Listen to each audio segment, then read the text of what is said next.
Et être efficace, ça veut dire décider vite, de manière unie, en sachant investir massivement aux bons endroits, en ne laissant personne sur le bord de la route. C'est ça être européen. Face à cela, il faudra réformer aussi nos textes, c'est évident.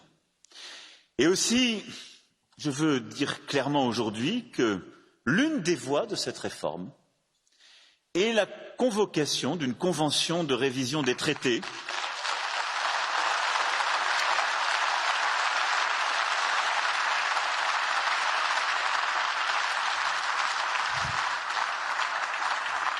C'est une proposition du Parlement européen et je l'approuve.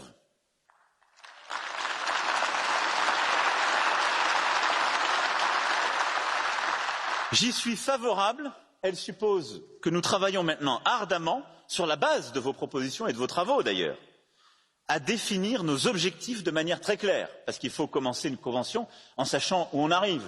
D'expérience, quand on commence des exercices aussi ambitieux, si on n'a pas une idée claire au début, il est rare qu'elle le soit davantage à la fin.